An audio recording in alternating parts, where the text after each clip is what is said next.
enlace para que ustedes puedan descargar el apunte, y me voy a tomar la libertad de pasar brevemente un pequeño PowerPoint introductorio como para que más o menos les quede una idea de lo que yo voy es como una introducción a lo que yo voy a presentar.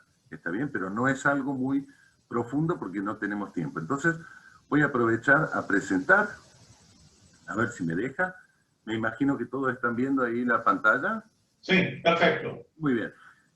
No voy a ahondar demasiado en historia porque la exposición que viene después de mí creo que va a profundizar un poquito más, pero a mí lo que me queda, lo que me parece importante rescatar antes de empezar a ver fórmulas y contenidos, es ponerse a pensar que a lo largo de la historia también, cuando el hombre observaba desde siempre los cielos y se empezó a hacer preguntas, era muy difícil concebir un modelo o un esquema que logre explicar el movimiento de los astros, ¿está bien? Y pasamos por muchas instancias a lo largo de la historia del hombre. En particular, cuando las cosas se fueron un poco formalizando y modernizando, si podemos decirlo, aparecieron distintos conceptos y hay un modelo, y escuchen esta palabra, modelo, que empezó a describir el movimiento de los planetas, ¿está bien? En el cielo, un movimiento errante, una cosa que uno desconocía, empezaron a modelizar y apareció el modelo geocéntrico. El modelo geocéntrico paraba al hombre en el centro del universo y a partir de ahí creía que todo el universo giraba, sigue siendo medio así, ¿no? Hoy en la actualidad, que todo el universo gira alrededor de nosotros. Si bien hoy nos parece por ahí hasta una idea medio descabellada, porque uno está acostumbrado a escuchar que no, que todos los planetas giran alrededor del Sol, que también es otro modelo, ya vamos a discutir, ¿está bien? El modelo geocéntrico andaba bastante bien, aunque tenía algunos problemas. Cuando las cosas se modernizó, también fíjense la época, ya estamos hablando del año 1500 después de Cristo, apareció una teoría mucho más moderna y mucho más simple que permitía entender mucho más fácil y predecir mucho más fácil el movimiento de los planetas, y aparece la teoría heliocéntrica y ubica al Sol en el centro del universo. ¿Está bien? Pero a medida que pasa el tiempo y que mejoran las observaciones y empiezan a aparecer otras mentes, otros estudiantes, como ustedes ahora que nos suceden a nosotros, ¿está bien? Que empiezan a entender mejor lo que va pasando, mejores observadores, gente gente que tuvo la suerte ya de aprender ciertos conocimientos para poder entender mejor la naturaleza, aparece en la historia Kepler, que yo voy a empezar en un momento por ahí, estudiando las leyes de Kepler del movimiento de los planetas, y enuncia las leyes del movimiento planetario. Por supuesto, después de Kepler viene Newton. Newton, la escuela, me imagino que todo eso en el sistema internacional, como el padre de la física clásica, ¿está bien? Así como la conocemos nosotros. Él establece las leyes, empieza a hacer un rigor mucho más fuerte para cómo debemos nosotros empezar a modelar científicamente la naturaleza. Y por supuesto que una de las leyes que nos brindó y que todavía nos da trabajo, porque yo me dedico a esto, trabajo con una ley que Newton formuló hace 400 años, o más de 400 años. Entonces fíjense que en el grupo de investigación que yo estoy en astronomía en el Observatorio de Córdoba, a mí me pagan por aplicar una ley que se formuló hace 400 años. Es interesante eso, ¿no? Bueno, pero ya vamos a ver que cuando podamos ver la ley de gravitación, nosotros siempre, y en la Olimpiada Latinoamericana en general también, aplicamos problemas sencillos. A nosotros no nos interesa complejizarlo mucho, sino tratar de entender que uno puede aplicar herramientas en problemas que parecen sencillos, pero que son extremadamente útiles. Particularmente, cuando uno aplica la ley de gravitación, en general siempre habla de un problema de dos cuerpos. Tenemos dos masas que se atraen gravitatoriamente. Y por eso puse una carita feliz, una carita contenta, porque uno sabe resolver estas cosas. Pero aunque no lo crean, con todo lo que hemos avanzado en teoría, hoy sabemos que si uno quiere formular leyes sencillas para el movimiento, cuando tiene 3 cuerpos, ya no puede hacer nada. Tiene que empezar a hacer aproximaciones, teoría de perturbaciones o casos particulares, tal que se tiene que ayudar con mucho cálculo y computadora. Entonces fíjense que pese a que estamos usando miles de años de historia, de avance en la ciencia, hoy todavía, ¿está bien?, hay problemas que ya sabemos que no podemos tocar, aunque sean, en vez de considerar 2 cuerpos, 3 cuerpos. Y una cosa que quise poner acá, y ya con esto ya sí me voy al apunte que les he preparado, es un lema del grupo, o es como un lema que yo me he robado del grupo de trabajo que tenemos ahí en Córdoba. Uno siempre habla de modelos y sabemos que es cierto que hay problemas complicados que necesitan mucha matemática y mucha física compleja para poder estudiarlos, ¿sí? Pero nuevamente rescato que uno termina siendo un modelo para tratar de explicar cómo es la naturaleza, pero no es la naturaleza. Lo que pasa es que a veces el modelo que uno arma, que uno construye, se parece tanto que a veces uno se confunde y le empieza a creer al modelo. Pero hay que creerle a la naturaleza. La naturaleza es lo que pone el límite. ¿Está bien? Entonces, cuando uno habla de ley de gravitación, es un modelo. Cuando uno habla de que los planetas giran alrededor del Sol, es un modelo. No quiere decir que sea así, pero lo que pasa es que el modelo es tan bueno que nos permite predecir posiciones de los planetas a futuro. La teoría de la relatividad es un modelo. Y por eso el lema que yo aplico, ¿está bien?, que les muestro, se entiende mejor con dibujitos. Siempre conviene empezar con modelos sencillos, como el de la viborita de la izquierda, y siempre hay tiempo para complicarlo, para poder explicar bien cómo es o acercarse a entender mejor cómo es la naturaleza. Pero en general, los modelos sencillos, como el gráfico de la izquierda de la viborita, nos permiten entender muchísimas cosas base que son fundamentales como puntapié inicial para teorías mucho más elaboradas. Partimos del movimiento de los planetas alrededor del Sol como si fueran elipses, por ejemplo, y terminamos mandando sondas espaciales a Marte. ¿Está bien? Entonces me parece importante rescatar eso y que lo guarden como si... Ahí tienen mi correo electrónico por si lo quieren anotar, por si después quedan dudas, y si yo puedo me voy comunicando después con ustedes ante dudas o cosas. ¿Está bien? Bueno, entonces vamos a el apuntito que preparé hoy. Necesito saber si, si están viendo ahí el apunte. No. ¿No? Bueno, a ver, es que me parece que tengo que dejar de compartir y compartir de nuevo, ¿cierto? A ver, vamos a ver si funciona un poquito esto. Ahora... ¿Dónde está? Algunas herramientas de mecánica. Sí, es un PDF, sí.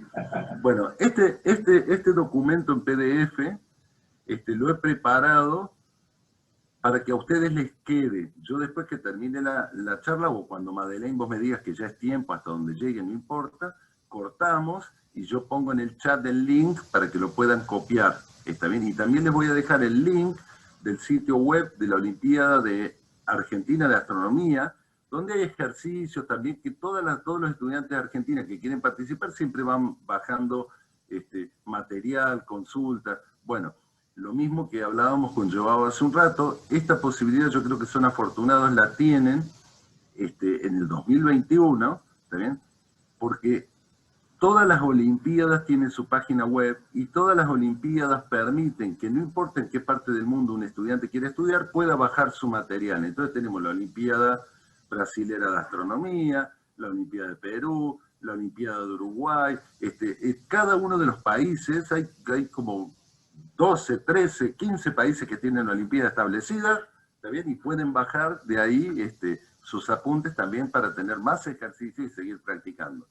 Porque es importante que practiquen, que estudien y que traten de entender por qué se aplican las fórmulas, cuáles son las situaciones, que siempre lean bien el problema, traten de hacer un esquema, un dibujo, y a partir de ahí, pensando, traten de formular o ver cuál es el modelo que mejor se aplicaría para poder resolver la situación problemática. ¿Estamos de acuerdo? Entonces, no los aburro más.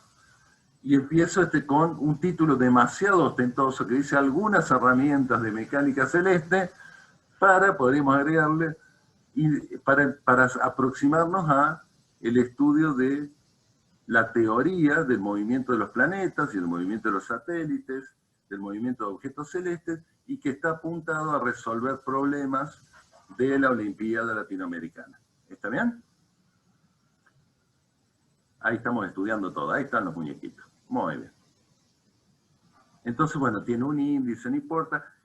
Si encuentran algún error, porque esto lo preparé para ustedes, entonces cualquier error que encuentren en el texto, les pido por favor que después me manden un mail y lo corregimos. Entonces vamos a estudiar un poquito las leyes de Kepler. Muchos sé que lo habrán escuchado, algunos lo han estudiado, otros estudiantes no. Entonces vamos a ir despacio resaltando algunas cosas principales y de acuerdo a lo que vayamos viendo, qué tipo de ejercicios se pueden resolver y cómo uno los encararía. ¿Estamos de acuerdo? Entonces, voy a empezar con las leyes de Kepler. Kepler fue el primero que pudo establecer leyes de cómo se mueven los cuerpos, pero sin justificarla. También sin justificarla con una base teórica. Es una descripción cinemática que sale pura y exclusivamente de las observaciones. Y él se animó, que es el primer modelo sofisticado para el movimiento de los planetas alrededor del Sol, se animó a establecer 3 leyes que son, la primera, los planetas se mueven alrededor del Sol en órbitas elípticas, ¿está bien? Y el Sol no se encuentra en cualquier lado, sino que se encuentra en uno de los focos de la elipse. Voy a poner acá a ver si lo puedo ver, ahí está. Vamos de nuevo. Los planetas giran alrededor del Sol en órbitas elípticas y el Sol no está en cualquier lado, sino que está en un lugar muy especial de esas elipses que se llama foco. ¿Está bien? Entonces, fíjense que es la primera vez que se establece una forma media para la órbita de un planeta. ¿Sí? Y otra cosa muy importante para mí en estos problemas es que uno siempre está parado en el Sol. Y eso va a traer dolores de cabeza en un rato cuando veamos el problema relativo de 2 cuerpos. Yo no estoy parado en cualquier lado para contar el movimiento según las leyes de Kepler. Estoy parado en la estrella del sistema solar, también en la masa más grande. Y a partir de ahí veo que los planetas dan vuelta alrededor de la estrella. Una elipse está caracterizada por ciertos parámetros que definen la forma de la elipse. En particular, hay 2 que vamos a trabajar mucho, que en la Olimpiada Latinoamericana se trabajan, que son el semieje mayor de la elipse, que acá está representado como fíjense, viene a representar, y esto es muy importante, la distancia media del planeta al Sol a lo largo de toda su órbita.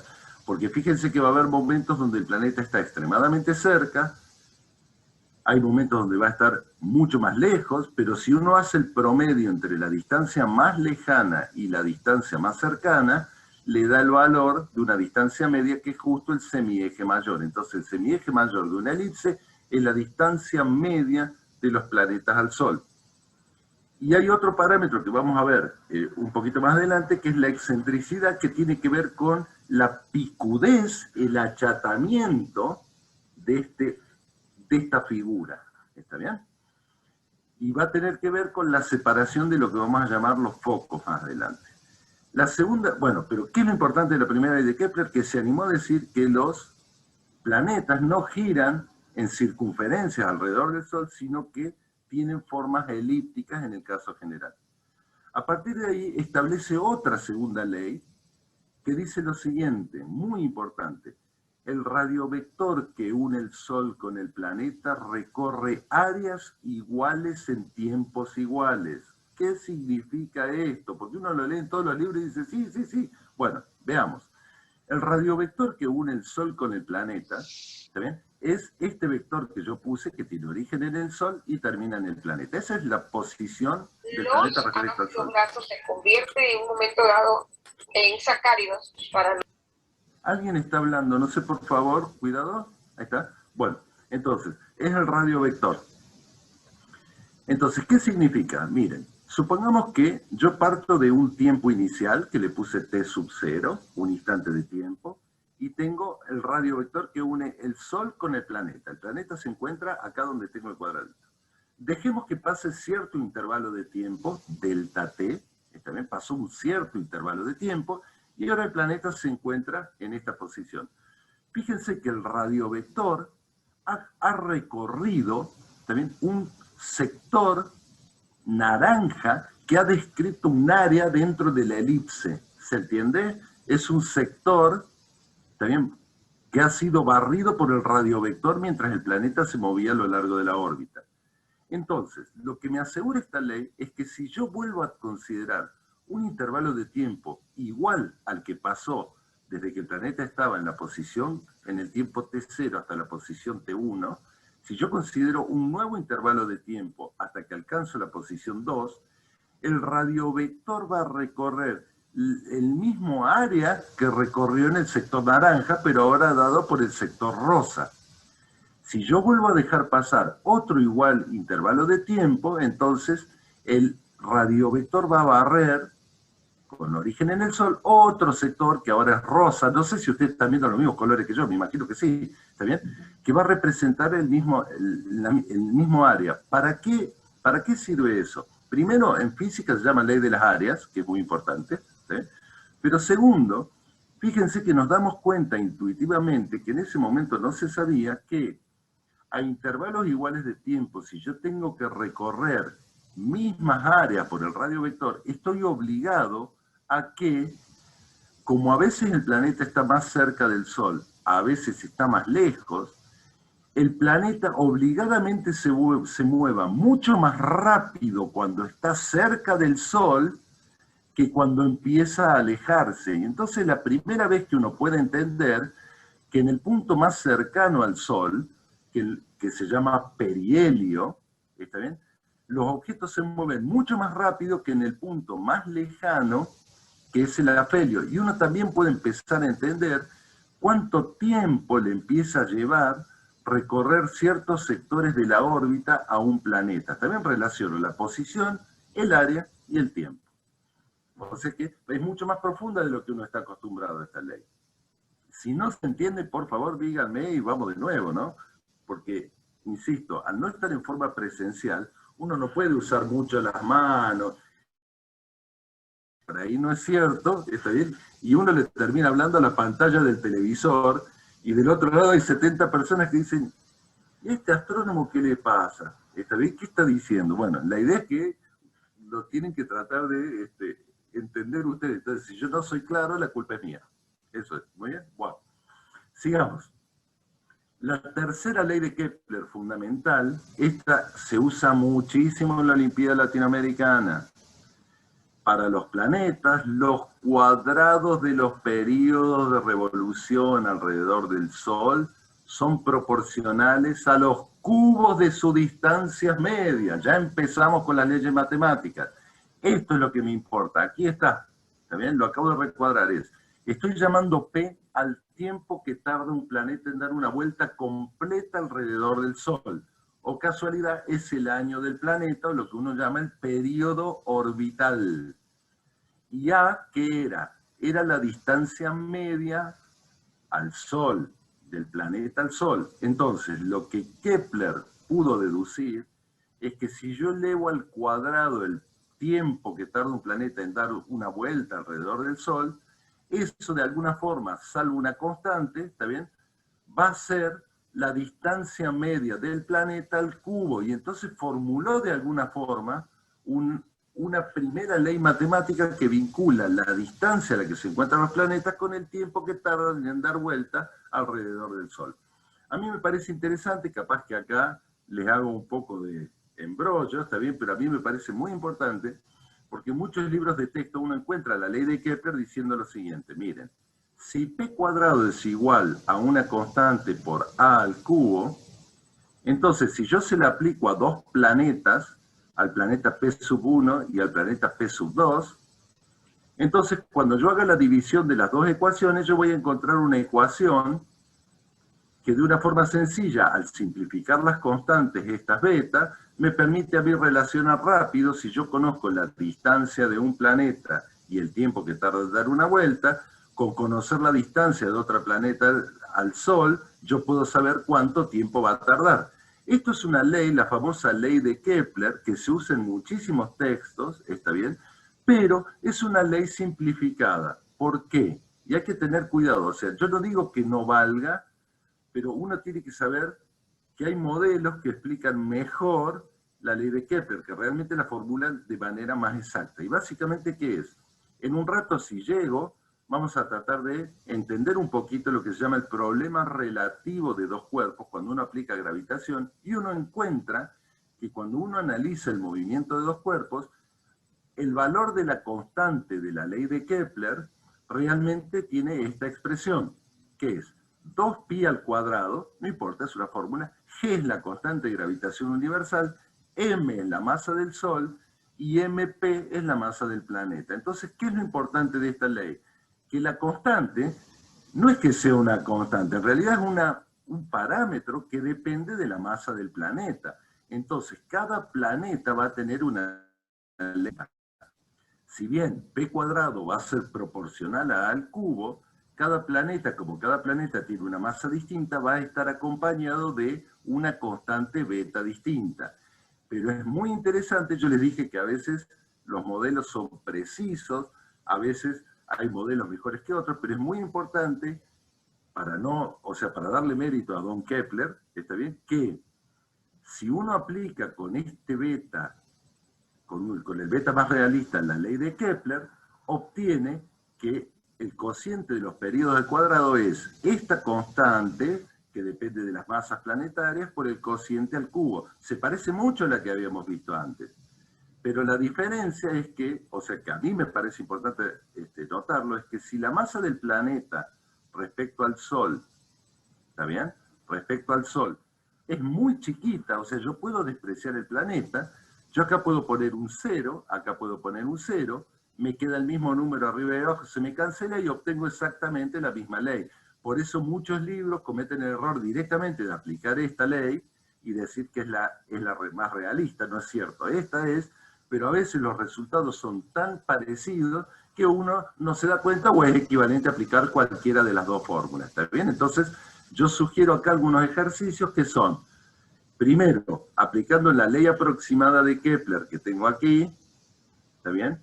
Estimar el periodo de Júpiter a partir de asumir conocidos los valores de la Tierra, o sea, usar como referencia los valores de la Tierra, que sabemos que se encuentra a una distancia de una unidad astronómica, y el periodo orbital es un año, tarda un año completo en dar una vuelta, y yo ahí quizás ya me estoy tomando la libertad de asumir que todo el mundo sabe lo que es una unidad astronómica.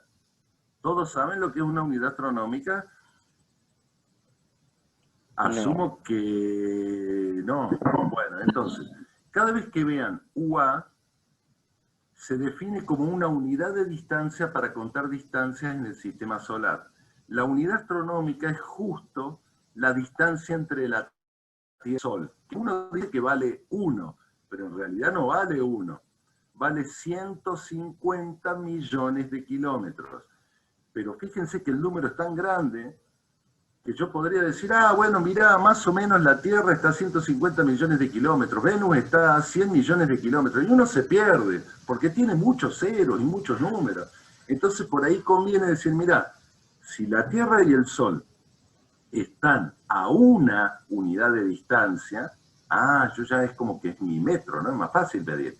Entonces Venus está a 0,7, más o menos, Mercurio a 0,3, Marte a 1,57, y uno los empieza a ubicar. Júpiter está a 5,2 unidades astronómicas, y es una forma mucho más sencilla para los astrónomos de usar dimensiones que uno puede interpretar o que tienen más sentido. De todas maneras, si uno quiere hacer la cuenta, en muchos problemas de física, que vamos a ver más adelante, cuando uno usa gravitación, no puede usar 5,2 UA. Tiene que pasar las unidades astronómicas a kilómetros, a metros o a las unidades que le hagan falta. Entonces, muy importante, cuando se entrenen para cualquier Olimpiada, particularmente para la Olimpiada Latinoamericana, que manejen toda la conversión de unidades, de años luz, unidades astronómicas, kilómetros, metros, centímetros, tiempos, qué sé yo, todas las unidades, masas, gramos, microgramos, etcétera. ¿Está bien? Eso hay que repasarlo y hay que hacerle caso ahí a los profesores de la secundaria de cada una de las escuelas de cada uno de los países, que seguramente les debe haber insistido muchísimo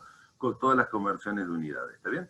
Entonces yo les dejo acá un ejercicio para que apliquen la primera ley aproximada de Kepler, lo mismo con otros planetas como para practicar, pero después en el ejercicio 3 les propongo que apliquen la ley más realista, teniendo en cuenta las masas de los planetas y que comparen los resultados, para que vean que realmente son muy buenas las dos leyes en el caso de considerar el movimiento de planetas alrededor del Sol.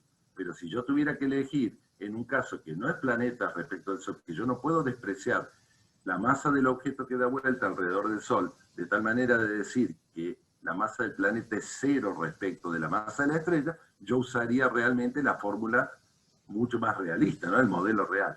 ¿Se entiende lo que quiero decir hasta ahí? ¿Me creen cualquier cosa ya? Muy bien. Bueno, yo, por ejemplo, entonces, yo tengo una pregunta, disculpe.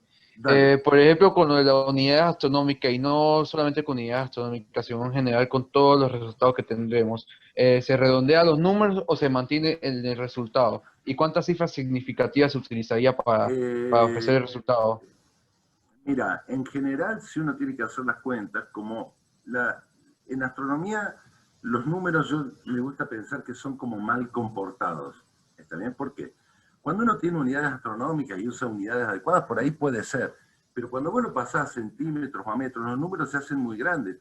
Hasta tal punto que a veces hay que tener cuidado cuando uno hace las cuentas con la calculadora, porque la calculadora, pobrecita, recibe cierta cantidad de decimales. Entonces, cuando vos multiplicás un número muy grande, lo dividís por un número muy chiquitito que te da más grande todavía, en realidad a veces la calculadora también empieza a tener errores. Entonces yo, el primer consejo, igual hay que ver cada problema particular, ¿no? Pero el primer consejo que yo te diría es, mira, a la hora de hacer las cuentas, vos usás todos los decimales hasta que obtengas el resultado. Cuando vos tenés el resultado, ahí sí, a la hora de comunicarlo, redondealo. ¿Está bien? Y redondealo razonablemente. No te puedo decir que 2 cifras significativas, 3 cifras significativas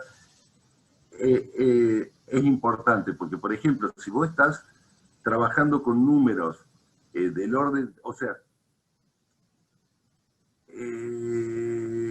es cierto que, por ejemplo, si yo saco el periodo de Júpiter, por decir algo así, y me da 11 años, 4 meses, 3 días, 2 horas, 7 minutos, 3 segundos, 4 nanosegundos, no tiene sentido también para este tipo de aproximaciones. Sí, cuando uno tiene que realmente aplicar alguna misión espacial por ahí, la precisión es importante. Pero acá con decir, mira, son 11,5 años, está bien. Ahora, salvo que yo te diga, exprese en minutos el resultado. Entonces vos te vas a tener que asegurar que tu resultado, por lo menos te garantice las precisiones del minuto. En general, si te sirve de consuelo, en la mayoría de las Olimpiadas de los países, y también en la Olimpiada Latinoamericana, eso sí porque conocemos mucho, no vamos a juzgarte por si te equivocaste en el octavo número decimal, en el octavo dígito decimal. Nosotros nos tomamos el trabajo de corregir todo el procedimiento, ver cómo pensó el alumno y ver a qué resultado llega, porque en astronomía siempre interesan los órdenes de magnitud. Y te hago un ejemplo, que ya me estoy yendo un poco por las ramas, pero no importa. Cuando uno habla de un cúmulo globular, también que es uno de los objetos celestes más bonitos del cielo, uno puede decir para un astrónomo, capaz que algún experto astrofísico, yo hago, capaz que me mira raro, pero uno dice, bueno, ¿cuántas estrellas tiene un cúmulo globular?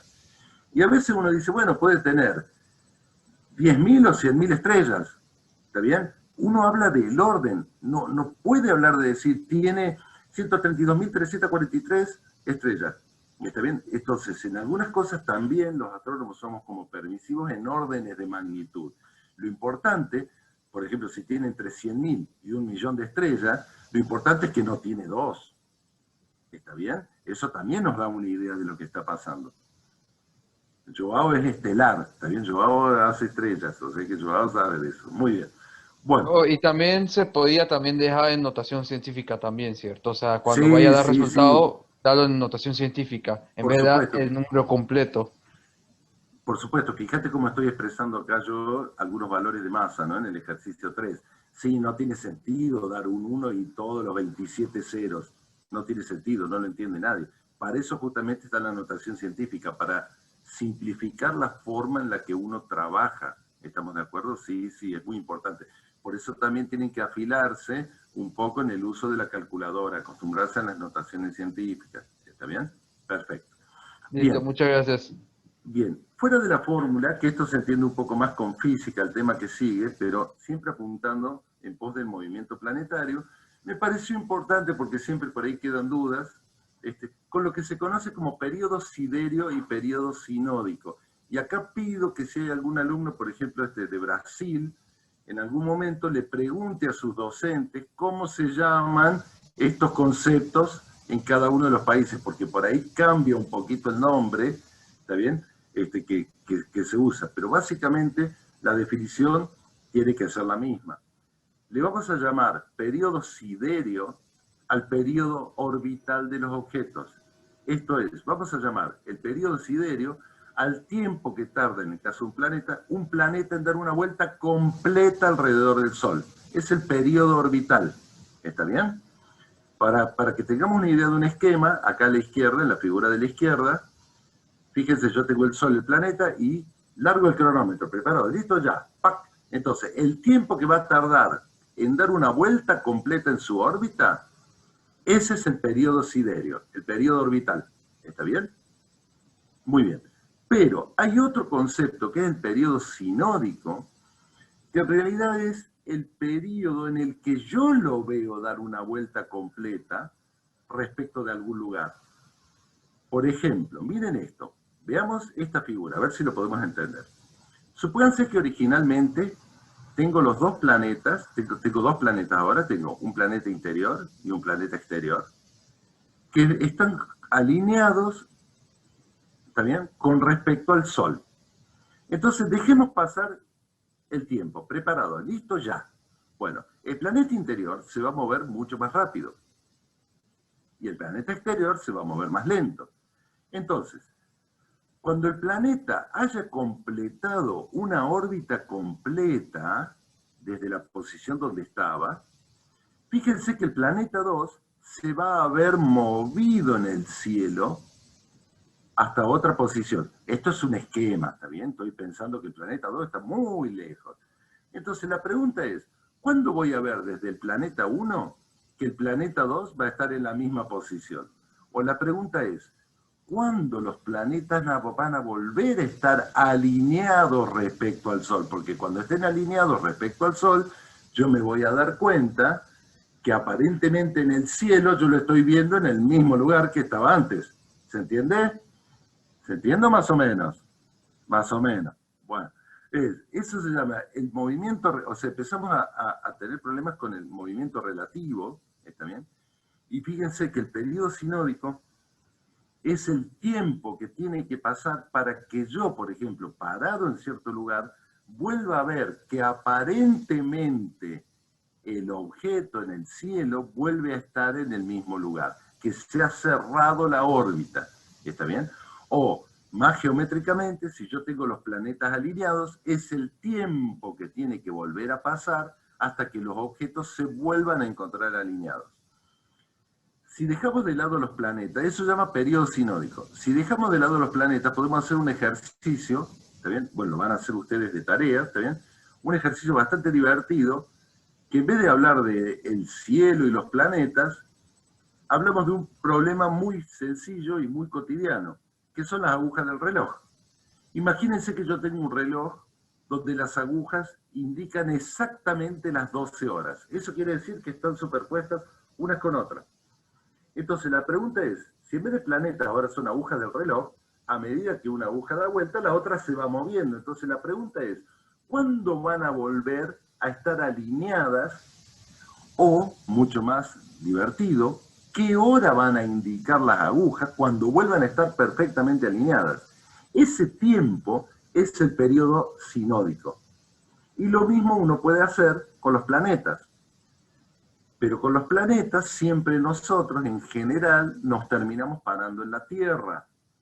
Entonces, No es lo mismo desde la Tierra ver un planeta interior, con una órbita interior a la Tierra, o un planeta exterior. Entonces yo acá les dejo unas recetas, que insisto, para alumnos un poco más avanzados, capaz que darles recetas de fórmulas así para calcular el periodo sinódico visto desde la Tierra, cuando es un planeta exterior y un planeta interior, es mucho más fácil, directamente calculando la velocidad angular de cada planeta, para los que entiendan esto solamente, sacar la velocidad angular relativa y después sacar el periodo relativo. ¿Está bien? Pero si no, ustedes van a encontrar en libros de astronomía distintas fórmulas para sacar el periodo sinódico en función del periodo orbital del planeta y el periodo orbital de la Tierra. El periodo orbital de la Tierra es un año. Entonces yo a veces voy a poder jugar con si el planeta es exterior o interior para poder saber cuánto aparentemente voy a encontrar yo en el cielo, cuándo otra vez los planetas van a volver a estar alineados respecto de la dirección del Sol. Me parece que ahí hice un poco de bollo, pero bueno. ¿Está bien? Se los dejo para pensar. Yo igual, insisto, les dejé el correo electrónico para después pasarles las soluciones y que me hagan todas las consultas que me tienen que hacer. ¿Cómo vengo de tiempo, Madeleine? Sé que es demasiada información y tenemos una hora nomás, pero vos decime, todavía, no importa, hasta donde lleguemos, no pasa nada. Total, el apunte lo tienen para estudiar y para que después hagan consultas. todavía tenemos tiempo, como 20, 25 minutos. Así Perfecto, que, perfecto. Los alumnos les pregunto, ¿están cansados más o menos? ¿Vienen bien?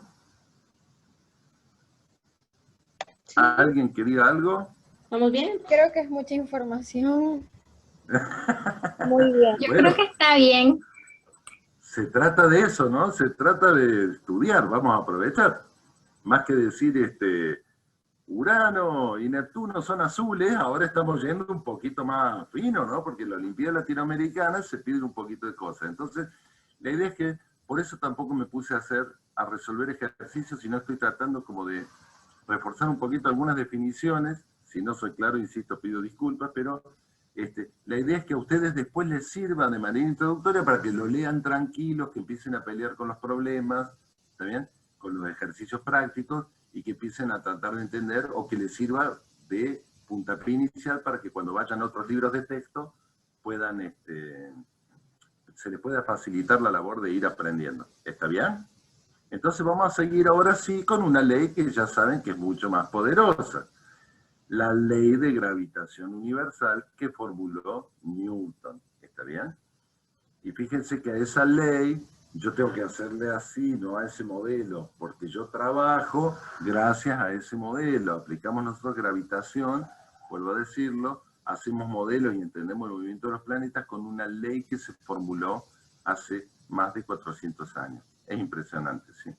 Entonces, la ley de gravitación universal, que casi todos me imagino la deben haber visto en la escuela secundaria, postula que cuando uno está en el espacio y tiene únicamente dos cuerpos se atraen con una fuerza que es directamente proporcional al producto de sus masas e inversamente proporcional al cuadrado de la distancia que las separa.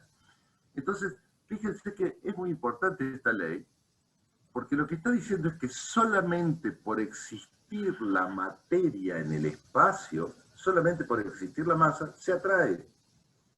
Y si lo traemos a cosas que le gustan mucho a Joao, seguramente en el mundo, todos tenemos masa, todos nos atraemos, todos estamos interactuando, ¿está bien? Es muy importante eso, es muy importante. Pero a veces la atracción, la interacción con la ley de gravitación para las masas que tenemos nosotros es muy chiquitita, entonces el valor de la fuerza no la percibimos, ¿está bien? Pero lo importante de esto es que cuando uno la formula en forma sencilla, digámoslo así, uno tiene que entender que la fuerza es un vector, es una cantidad vectorial, es una flecha, es una magnitud que tiene intensidad, dirección, sentido. ¿Está bien? Entonces, tiene un valor, que el valor me lo da la fórmula, ¿sí?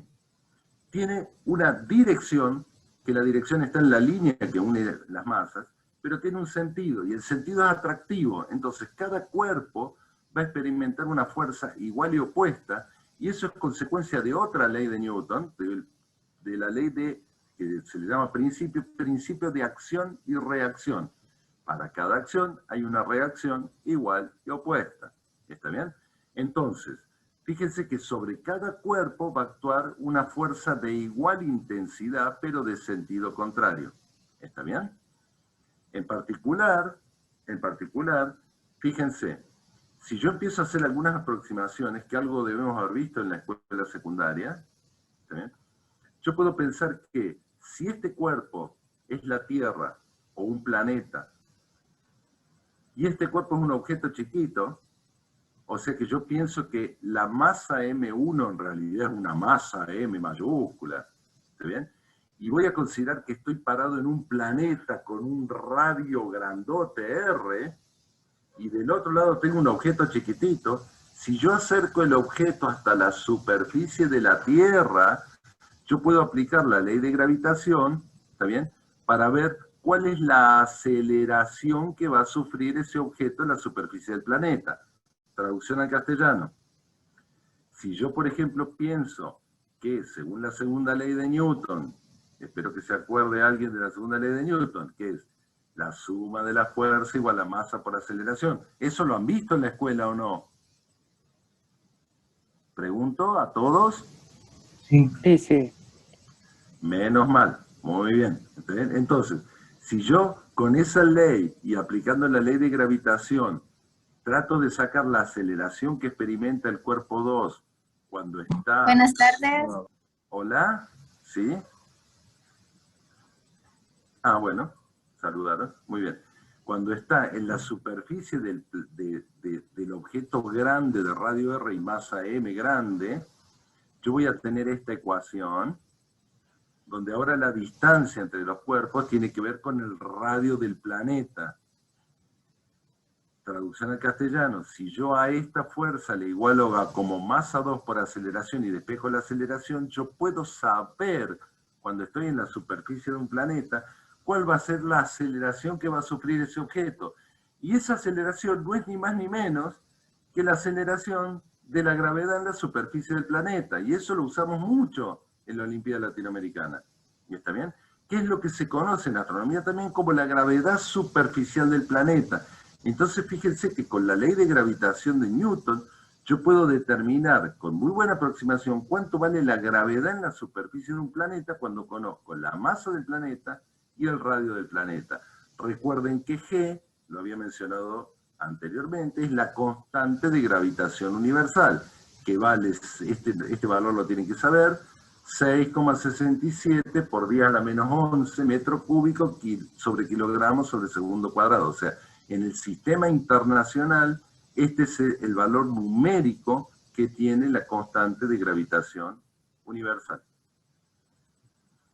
Entonces acá tenemos un truco para poder determinar la gravedad en la superficie de un planeta. ¿Me siguen? ¿Sí? Asumo que sí. Sí, pero disculpe, ¿podríamos repasar lo que son las letras? Bueno, el problema de las letras en física es bastante complicado porque a veces usamos las mismas letras para distintos parámetros. Por eso también es muy importante leer bien el problema y una vez que uno define las letras, tratar de ser coherente. A mí me hace acordar un problemita que una vez un profesor decía así medio en broma. Si yo les digo F igual a M por A, ¿ustedes qué piensan? Fuerza igual a masa por aceleración. F igual a M por A. Pero fíjense el mismo problema, cómo se puede complicar. Si yo ahora les digo, mira, dado un cuerpo de masa F y de aceleración M, calcule la masa A. Y ahí, está bien, entonces, bueno, acá la idea es, la ley de gravitación, estoy llamando F a la fuerza, M1 y M2 son las masas de cada uno de los cuerpos, en este caso D es la distancia que separa los cuerpos, y G, grande, es la constante de gravitación universal. Igual acuérdense que en este apunte lo van a encontrar bien explicadito cuando ustedes lo descarguen, ¿también? Ya les voy a dejar el link. Por otro lado... Yo también, disculpe, ¿sí? Yo también tengo una otra pregunta acerca de la G. Bueno, tengo dos. La primera es sobre que las letras todas están en español, ¿cierto? O sea, no hay ninguna letra en inglés, así porque, ¿sabes? Yo, por ejemplo, yo doy clase de física en inglés y muchas veces es un poco confuso cuando uno agarra y, por ejemplo, sale la G de gravedad en español y G en gravedad en inglés y uno se confunde mucho y así más que todo. Y la Bueno, segunda pregunta, sí, dígame. no, en general podés encontrar confusión en algunas letras, pero casi siempre uno termina, fíjate que masa en inglés es más, force, en general esas cosas siguen un valor estándar. Pero yo he visto, por ejemplo, valores de mu o sea, de letras griegas para la constante de gravitación, G minúscula, a veces en vez de D se pone R. Eso hay que tener mucho cuidado con el libro y tratar de ver qué nomenclatura usa, porque no es que hay una regla de letras para usar para las variables, ¿está bien? O sea, para los parámetros. En general uno respeta algunas, pero otras no es que sea la parte castellano o no castellano. Y nosotros cuando corregimos ejercicio en la Olimpiada Latinoamericana, cuando nos toca estar en el jurado, digámoslo así, no es que descalificamos por si no usan las letras adecuadas. Tenemos que entender la notación del que está escribiendo, ¿no? Nos ponemos a estudiar qué es lo que hizo el estudiante. Y me ibas a hacer otra pregunta más. Sí, la segunda es sobre la gravedad. No he llegado a usar la notación de la gravedad universal, pero sí he llegado a usar la gravedad de la Tierra. Por ejemplo, la gravedad de la Tierra es creo que 9,2, ¿cierto? Este, 9,8, es medio mentiroso ese 9,8. valor, sí, pero bueno, siempre se utiliza más o menos como un valor estándar en todos los libros de texto de 9,8. Pero acá vos El lo podés caso, sacar, sí. ajá, el caso es que, por ejemplo, si digamos nos llega a decir, por ejemplo, que calculemos la masa del planeta Marte, calculemos la masa de la Tierra y eso, me imagino que ahí también puede ver la confusión de que, digamos, nos toque, en vez de usar la gravedad universal, tenemos que estar calculando la gravedad de Júpiter, de Marte, de la Tierra, y Sí, así claro, puede claro, ya ocurrir claro. esa confusión, ¿cierto? Claro, o sea, porque la gravedad es una aceleración, ¿está bien? O sea, en todos lados que vos usas la fuerza gravitatoria, la aceleración se llama aceleración gravitatoria. Lo que pasa es que cuando vos estás en la superficie de la Tierra, esa gravedad es la aceleración que experimenta un cuerpo en la superficie de la Tierra y se llama gravedad terrestre. ¿Está bien? Pero es solo en la superficie de la Tierra. Y eso lo podés determinar con esta fórmula. Si vos ponés acá la masa de la Tierra, ponés el radio de la Tierra y usás la constante de gravitación en unidades adecuadas, esto te va a dar parecido al 9,8 que se usa mucho en los textos. De hecho, creo que te da 9,71 con los datos. ¿Está bien? Pero es una aproximación. Ahora, la verdad es que en cada punto de la Tierra, a medida que vos te alejás del centro, y aparte la Tierra no es una esfera uniforme, ¿está bien? De masa uniformemente distribuida, te va a ir cambiando el valor de la gravedad de la superficie. Y si vos te alejás al doble de la distancia del radio, fíjate, según esta ley, la gravedad vale la cuarta parte, porque es inversamente proporcional al cuadrado de la distancia. ¿Está bien? Entonces, te invito a que hagas esas cuentas. De hecho, acá en los ejercicios, fíjate lo que yo te propongo, que calcule primero una fuerza gravitatoria entre dos masas, no importa, separadas a distintas distancias, pero después te pido que calcules la fuerza gravitatoria con la que se atraen la Tierra y la Luna, y después ya las gravedades superficiales, ¿está bien? En cada uno de los planetas, no usar el 9,8, sino que la calcules vos. ¿Se entiende? ¿Alguien tiene alguna Listo. otra pregunta? Muchas gracias. ¿Pero se entendió? ¿Se entendió? Sí, yo lo entendí. ¿Alguien? ¿Alguna pregunta o puedo seguir? No, Ya me da miedo, así. no, tengo una pregunta. Usted había dicho que en vez de utilizar el valor de 9,8, nosotros tenemos que buscar el valor de la gravedad. Va a depender, por supuesto, siempre del problema, pero cuando te dicen, dame el valor de la gravedad superficial de la Tierra, sí, tenés que utilizar esta fórmula. Y hay problemas donde, después pídanle a Madeleine, ¿está bien?, que le facilite algunos problemas de las Olimpiadas Latinoamericanas anteriores. Entonces ahí también uno va trabajando sobre cosas que se han tomado, y muchas veces ni siquiera te pedimos el valor numérico. Te pedimos que empieces a trabajar con las fórmulas y con relaciones para vos sacar ciertas cosas importantes. ¿Está bien? Porque a veces que valga 9,8, 9,6, a veces no tiene mucho sentido. Sí importa la relación que acabamos de encontrar.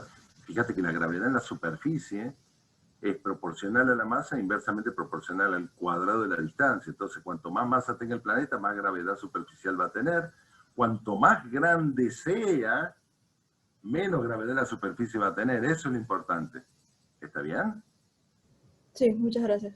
Bien. Y fíjense cómo de golpe algunos empiezan a sentir que hay que repasar un poco los conceptos de física y de matemática que aparecieron en la escuela, ¿no? Que por ahí uno no le daba bolilla a los profes, o decía, no, bueno, esto ya veré. Bueno, ahora es importante empezar a preguntarse por qué.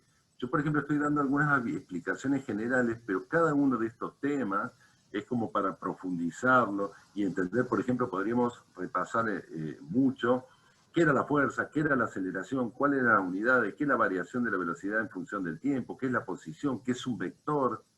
¿Está bien? Bueno, hay como ciertas cosas que habría que ir de a poquito profundizando. De todas maneras, no se desesperen. La idea es, vayan estudiando y vayan disfrutando del proceso de cada vez aprender un poquito más. Uno ahora que ya se formó igual, sigue estudiando, sigue aprendiendo, y hay cosas que todavía a mí me hacen doler la cabeza y me pongo a pensar y digo, bueno, me tengo que poner a estudiar. ¿Está bien? No es que yo, desde que nací, siempre fue fácil y ya sabía física. Yo tuve que estudiar y también estaba perdido en algunas épocas antes de entrar, o sea, en la secundaria, cuando terminé la secundaria y antes de entrar a la universidad. ¿Está bien? ¿Alguna otra pregunta? ¿No? Bueno, sigo, avanzo. Esperen que estoy viendo. Ahí está. Muy bien. Perfecto. Ahí está, y lo veo yo. Bueno, vamos a ver la primera aplicación, que va a ser más o menos sencilla, pero con algunos conceptos fuertes, de la ley de gravitación, que por lo menos se ve en los libros. Y no es del todo correcta, porque hace ciertas asunciones, ¿está bien?, que en realidad uno debería ser consciente de que las está tomando. Por ejemplo, vamos a tratar de ver el primer caso sencillo de un satélite artificial que describe una órbita circular alrededor de un planeta. ¿Estamos de acuerdo? Me parece que el problema se entiende bien. Entonces, vamos a poner el planeta Tierra, pero podría haber sido cualquier otro planeta. Por eso le puse una M mayúscula de masa grande, tan grande, que si yo considero la masa del satélite es muy chiquitita, entonces la fuerza de gravitación que van a experimentar entre la Tierra y el satélite sabemos que va a ser la misma, de igual intensidad y de sentido opuesto. Pero la masa de la Tierra es tan grande que la aceleración que va a sufrir, el empujoncito, el tironcito que va a sufrir culpa del satélite, es muy chiquitito. Entonces, si uno se toma la libertad de asumir que la masa del planeta, yo cuando hago esto, ahí está, a ver, no puedo minimizar esta, que la masa del planeta es extremadamente grande respecto de la masa del satélite artificial, yo cuando ataque este problema, no estaría mal pensar en que puedo hacer la aproximación o me puedo tomar la libertad de pensar que la aceleración del planeta Tierra o sea, cuando no está acelerado un objeto, el objeto se va a mover a velocidad constante, pero en particular, ¿cuánto podemos cambiar mi problema si yo en realidad asumo que la Tierra está fija? Entonces, casi todos estos problemas se enseñan en la secundaria pensando que la Tierra está quieta y que es el satélite el que se mueve alrededor de la Tierra. Y así lo vamos a pensar, así lo vamos a asumir. Entonces, yo tengo un planeta que está quieto, no tendría por qué ser así, y un satélite artificial dando vuelta alrededor del planeta, cuya masa va a afectar, ¿está bien?, por acción gravitatoria al planeta Tierra, también porque es muy grande. Entonces, ¿qué se aprendió en la escuela o qué deberían haber visto en la escuela? Y si no lo vieron, voy a tratar de ir despacio. Primero, si yo considero acá que tengo una trayectoria circular, ¿está bien?, yo, cuando tengo una trayectoria circular y aplico, y trato de ver el movimiento de este satélite va a ser lo que se conoce como movimiento circular uniforme. ¿Han visto el movimiento circular uniforme en la escuela? Yo creo que sí, lo he llegado a ver. pero- Yo creo que sí, eso ya me suena raro. En Bueno, mi escuela solamente llegamos a ver caída libre, nada más hasta ese punto. Sí, es que de hecho ahí mismito, en el tema de caída libre, casualmente se dio ese tema, y no era tanto en relación a astronomía, sino en general, más que todo. bueno, una de las cosas que da dolores de cabeza al principio, cuando uno avanza un pasito más aprendiendo física, es el movimiento circular. Ya cuesta mucho entender el movimiento lineal, ahora cuando empezamos a dar vuelta, ahí las cosas se complican, pero básicamente fíjense, en ausencia de fuerzas, un objeto se va a mover siempre a velocidad constante. Eso quiere decir que siempre va a tener su velocidad igual, igual, igual. Eso está dado por la ley de inercia. Todo puede mantener su estado de reposo o de movimiento rectilíneo uniforme, se mueve a velocidad constante si no hay fuerzas externas o fuerzas netas que actúen sobre él. Pero la pregunta es, ¿la trayectoria que sigue el satélite alrededor del planeta es una línea recta? No, es un círculo. Se provoca una aceleración. Entonces tiene que haber una aceleración en algún lado. Lo único que digo, para no meterme tanto en física, para que lo lean después tranquilos, pero es, si yo digo que el satélite se mueve con velocidad constante a lo largo de esta trayectoria, hay que tener mucho cuidado con lo que uno lee, porque en realidad la velocidad como velocidad no es solo un número, es una flecha, es un vector, ¿está bien? Como la lapicera acá, que tiene puntita y cola, ¿está bien? Entonces, fíjense, es un vector.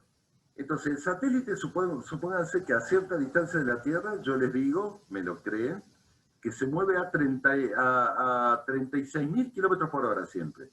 Esa es la velocidad que siempre tiene, pero en realidad lo que estoy haciendo referencia es al largo de la flecha, a la intensidad. Pero a medida que el satélite va recorriendo la órbita, fíjense lo que hace la flecha. La flecha va a ir girando. Entonces, el vector velocidad como vector no va a cambiar en largo, pero sí va a cambiar en dirección. Entonces tiene que haber una aceleración que produzca ese cambio, que es lo que va a originar la curvatura de la trayectoria circular. Esa aceleración siempre apunta hacia el centro de giro, que acá está en rosita, se ve medio chiquitito, y se llama aceleración centrípeta.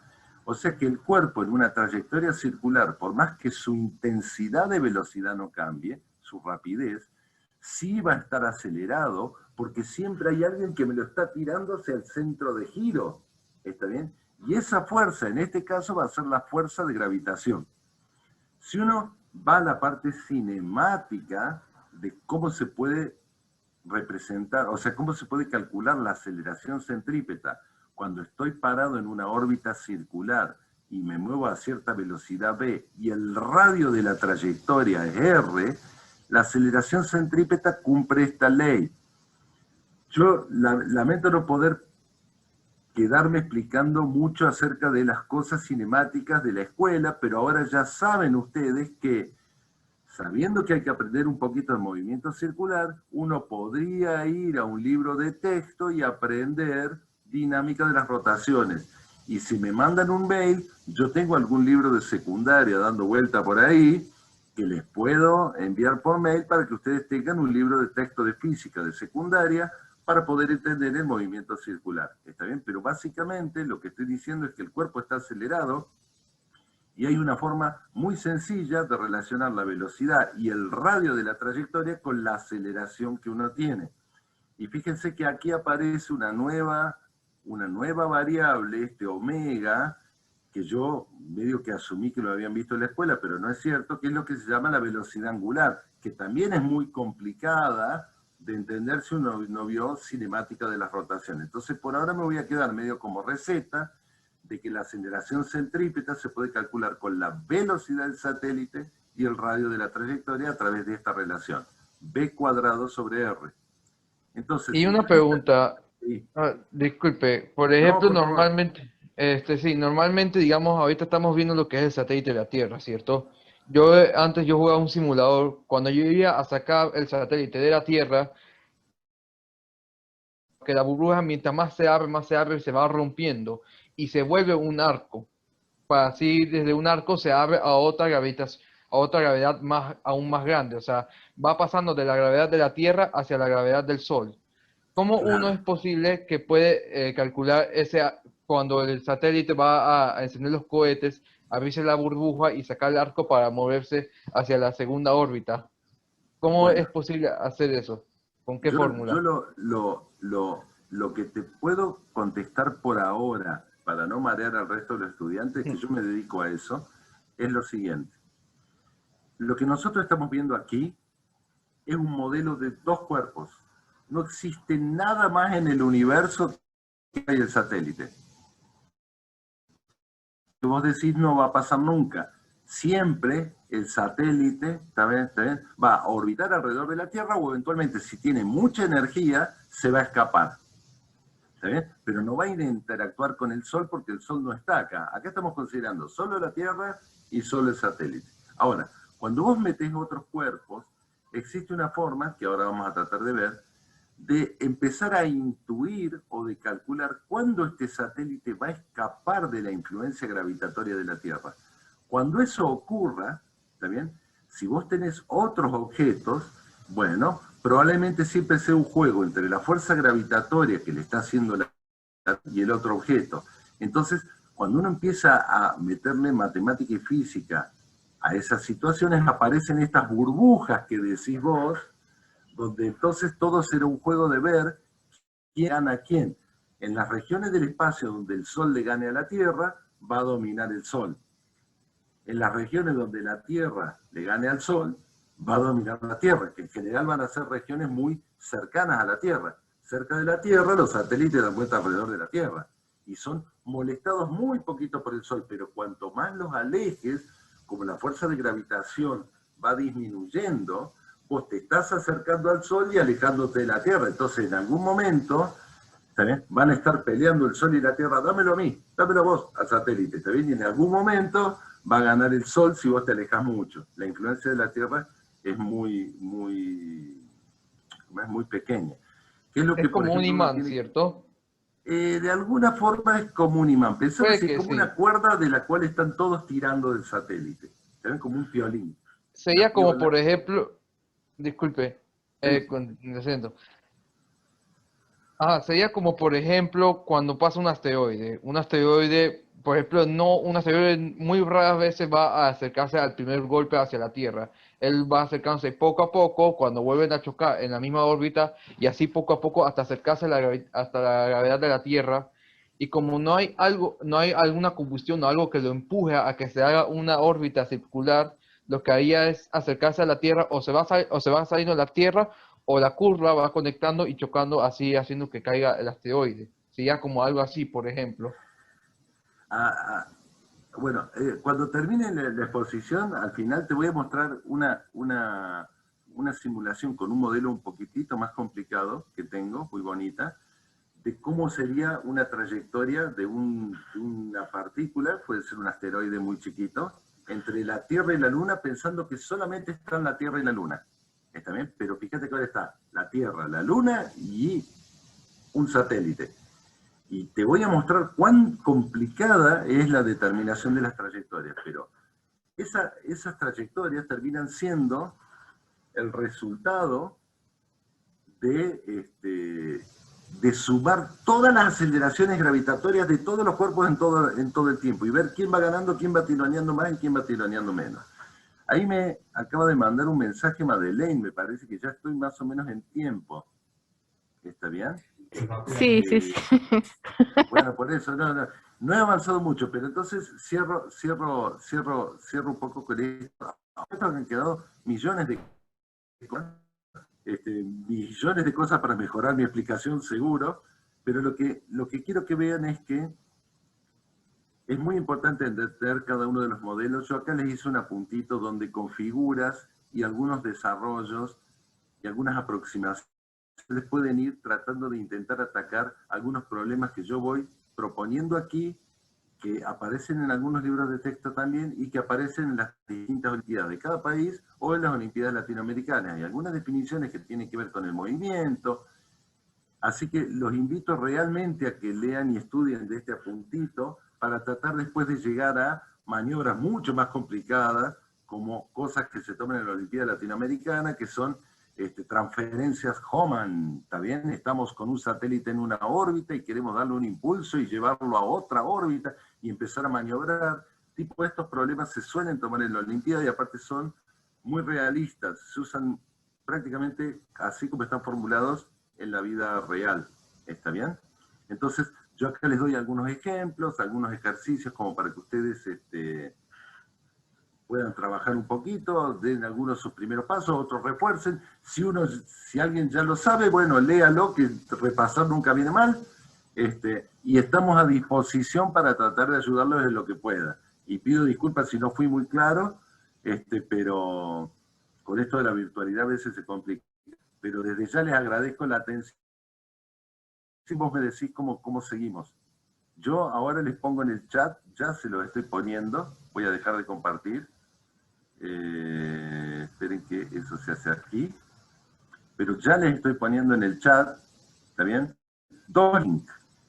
Uno es el link a mi Drive que deberían tener acceso. El primero es, no sé si es un link donde pueden descargar el apuntito en PDF para que ya lo tengan, que no tengan que andar mandando un mail, que mándamelo. Si lo descargan ahora, también en principio ya se quedan tranquilos. Y eso está hecho para la Olimpiada de Panamá, digámoslo así, ¿está bien? Se lo queda Madeleine, pero lo usa el que quiere.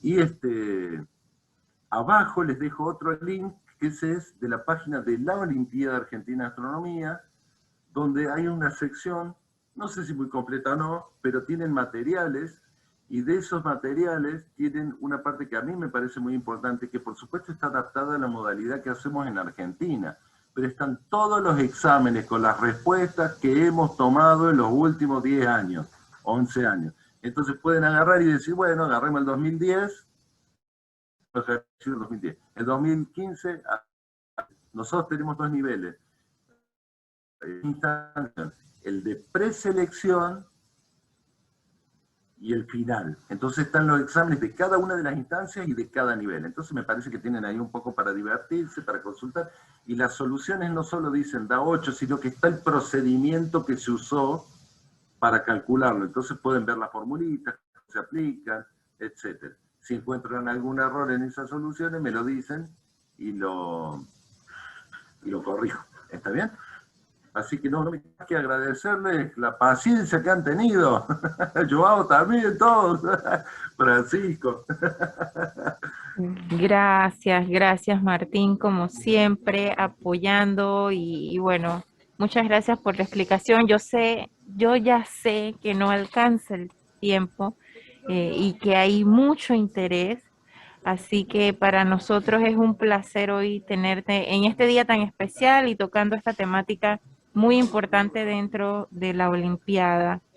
Así que siguiendo este mismo tema y en el mismo hilo, vamos a tener ahora a Andrea Abreu, estudiante de Ingeniería Mecatrónica y miembro del Space Generation Advisory Council, que nos va a compartir un poquito más, a expandir esta temática de la mecánica celeste en el movimiento planetario y en los movimientos con satélites también, satélites artificiales.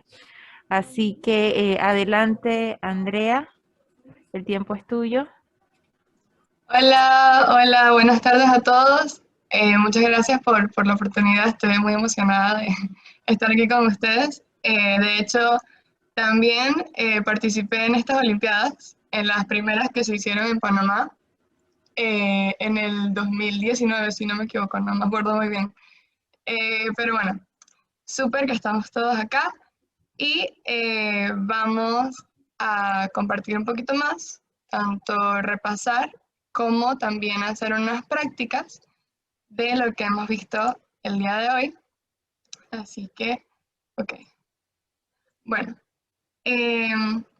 Hoy estamos hablando de órbitas. Entonces, lo que vamos a ver más o menos aquí es, pues, vamos a repasar lo que sería el background de todo, cómo llegamos a lo que pensamos y usamos hoy.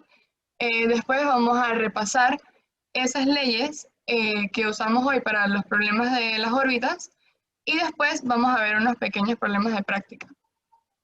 Ok, bueno, como estábamos comentando hace un rato, pues hubo un tiempo en el que no se sabía nada de lo que había fuera de la Tierra, entonces se preguntaban cómo se mueven los planetas, cómo funciona eso y toda esta cosa. Y el primero que me gustaría destacar de la parte del background es a Copérnico. ¿Por qué él? Porque él sacó la teoría heliocéntrica, donde ya el Sol era el centro y no la Tierra, y los demás planetas giraban alrededor del Sol. Así que este es el más preciso, accurate, de esa época a lo que usamos hoy en día, ¿no? Otro que me gustaría destacar, otro científico, sería Tycho Brahe, y Tycho Brahe fue como lo máximo en su época porque él hizo observaciones directas, o sea, sin telescopio ni nada, sino desde su misma vista y todo, él hizo sus observaciones, y también, considerando la época y el tiempo en que lo hizo él, también fue muy precisa. Solamente hubo un error de que, pues, él pensaba, como si vemos acá, aquí está la Tierra, la Luna orbitaba la Tierra, pero los demás planetas orbitaban el Sol, pero el Sol estaba orbitando a la Tierra. Así que ese fue como el hueco que tuvo su modelo en ese momento, pero como les digo, la verdad es que fue muy preciso comparado, o sea, entre la época que lo hizo, ¿no? Y luego de él tenemos a Kepler. Kepler fue el que puso las bases y dijo, bueno, vamos a formular las leyes y todo. Entonces, formuló 3 leyes sobre el movimiento de los planetas en las órbitas, que las vamos a ver más específico después. Y también que debemos destacar, pues, es Isaac Newton, que formuló la ley de gravitación universal y estableció las bases de la mecánica básica, que bueno, lo vimos también hace un rato. Ok, entonces estas fueron personas que formaron las bases para lo que nosotros hoy en día usamos. Y vamos a ver ese status quo o cómo estamos ahorita, qué usamos ahorita y qué pensamos ahorita de lo que ellos nos dejaron, como nos comentaba el conferencista anterior. Lo primero son las leyes de Kepler. Y recordemos que la primera ley de Kepler es que las órbitas no son círculos perfectos, sino que son elipses. Y que el Sol se encuentra ubicado en el foco de la elipse, que es más o menos donde está ubicado acá. ¿Ok? Esa es la primera ley resumida. La segunda es que el radio vector que une un planeta y el Sol recorre las áreas iguales en tiempos iguales. Y esto suena, como él comentaba, un poco raro, ¿con qué se come eso? Así que lo que quiere decir eso es que en un intervalo de tiempo, en 6 segundos, por ejemplo, va a recorrer en la misma área, o sea, el área de acá va a ser igual área de acá, con el mismo intervalo de tiempo. ¿Ok? ¿Qué es lo que pasa? Cuando está de un lado, acá, va más rápido, si no me equivoco, va más rápido, y acá, entonces, es cuando va más lento. Y por eso las áreas iguales. La tercera ley pues, nos indica que el cuadrado del periodo orbital, o sea, de cuando termina de dar la vuelta, es proporcional al cubo del semieje mayor. Y el semieje mayor ya lo vamos a ver a continuación. Ok. Entonces, estas son las 3 leyes de Kepler que él nos dejó. Y vamos a ver la de Isaac Newton, la ley de gravitación depende de la constante de gravitación universal, de las masas de los planetas y del radio, o sea, la distancia. Ok. Ahora vamos a ver un poco de los parámetros orbitales. Y podemos decir que tenemos tres tipos de órbitas, que son las más comunes en lo que se usa en la parte satelital sobre todo, la cual es LEO o Low Earth Orbit, de 400 a 500 kilómetros. Es la más bajita. Usualmente en esta órbita se usan o se mandan satélites que son más que todo observación, los CubeSats, que son los satélites que son como cubos, que son pequeños, y los que no conllevan muchas cosas y más que todo observación. El Medium Earth Orbit es de 10.000 a 20.000 y usualmente aquí se ponen las constelaciones. Por ejemplo, no sé si saben, la constelación de OneWeb, Starlink, esas más que todo van entre LEO y entre Medium Earth Orbit también. Y el otro es el Young Earth Orbit, que está aproximadamente a 35.000 kilómetros, está un poquito más lejos. Esa ya es para cosas más específicas, ¿no? O misiones más específicas. Otra cosa que podemos ver son los elementos orbitales. Bien, entre los elementos orbitales tenemos, por ejemplo, la excentricidad, que la vimos hace un momento. Lo voy a poner acá porque creo que no aparece en el dibujito. Disculpen mi fea, es que estoy usando el mouse para escribir. Ok, tenemos la excentricidad, tenemos el semi mayor, ok. Tenemos la inclinación la pueden ver acá. Tenemos el right ascension of the ascending node, que es acá, que déjame cambiar el colorcito, bueno, lo voy a hacer acá, porque aquí. Ok, ahora sí se ve. Imagínense que ese es un alfa, ok. El simbolito es el alfa, y tenemos, bueno, también tenemos en la W, sería el argumento del periapsis, y la V es el true anomaly. Aquí lo ven. Ok. Entonces, Disculpe. vamos a ver. Disculpe, ¿podrías repetir los elementos? Sí, ahorita los vamos a ver más específicos, así que nada más se los estoy como mencionando completos y ya los vamos a ver. Ok, vamos a pasar acá. Ok, aquí les tengo eccentricity, voy a borrar acá. Excentricidad es el primero y es de los dos que definen lo que es el shape o la forma de lo que sería la órbita. Excentricidad se refiere a qué tan elongado está la órbita comparado con un círculo. Si ven acá, no sé si se ve muy bien, pero acá hay un círculo que está como una circunferencia que es como perfecta. Entonces, la excentricidad es lo que es característico de lo que hace que sea más elongado y un poquito más largo y no sea completamente una circunferencia. Ok, ahí pueden ir aquí tenemos, por ejemplo, que si la excentricidad es igual a 0, entonces es una circunferencia perfecta.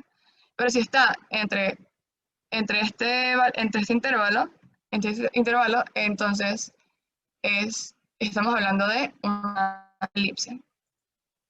El segundo que define lo que sería la forma de la órbita es el mayor.